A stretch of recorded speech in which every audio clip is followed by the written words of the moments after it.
балдарым кантип секирип чыгат. Мыногудан кичекей мына неберем бар. Ошол мына жерден кантип чыгат буяка. Варатабыз ачылбайт, варата койбойм мен мына жерге. Талас шаарында кызыл сызыктан чыгып кеткен үйлөр жылдырылууда. Алар бошоткон жерди мэрия тротуар салууга даярдоодо. Бийликтин бул аракетин тургундардын көпчүлүгү жактырганы менен нааразы болгондор да жок эмес. Алар суу кетүүчү арыктар жабылганын жана тротуардын өтө бийик болуп калганын айтышат. Эми буларды багы отчет бериш үчүн эле жасалып атып. Тез эле мына тротуарды бүтүрдүк, элге басканына ылайыктап жол жасап бердик деп коет.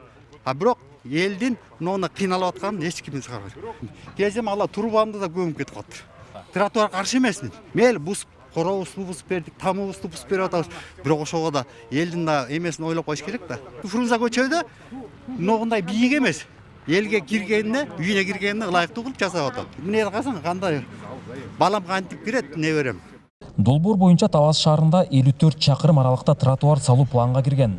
Ал үчүн шаар боюнча кызыл сызыктан жолду карай чыгып кеткен 1000ге жакын турак үй тосмолор кайра артка жылдырылган. Кала башчысы жана кеңештин төрагасы көчөлөрдү кыдырып, күн жылыганга байланыштуу жумушту тездетүүнү курулушчуларга эскертүүдө. Ошол эле учурда тургундардын да үнүн угууда. Жумуш жүргөн жерде сөзсүз түрдө андай болот экен. Мен айтар элем анча-мынча жарандарга да анча-мынча расходубуз болушубуз мүмкүн. Баратыбызды көтөрүшүбүз мүмкүн. Андан сырткары заборубузду жылдырышы мүмкүн. Бирок ошентсе дагы биздин жаш балдарыбызга мектепке барганы шарт сөзсүз түрдө болуш керек.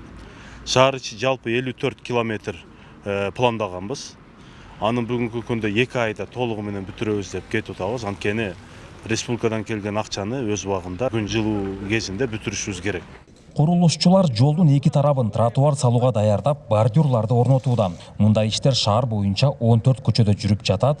Алардын ичинен Бердике Баатыр атындагы көчөсүнө өзгөчө көңүл бурулуп, жөө жүргүнчүлөрдөн тышкары велосипед тепкендер үчүн да өзүнчө жол жасалууда. Кыскасы, мэрия аталган көчөнү Талас шаары боюнча эң ыңгайлуу кылууга басым коюуда. Анын арасында мына Бердике Баатыр көчө өзгөчө болот. Анткени ал 3.75 кылып коюп атабыз. Велодорожкасы менен болуш керек. Жарымында көккө боёйбуз, аны жарыктандыруусу, остановкалары өзүнчө мындай LED экрандар менен, ал жерге LED экрандарды коебуз. Мындайча айтканда показательный көчөнү ошол жактан баштайбыз.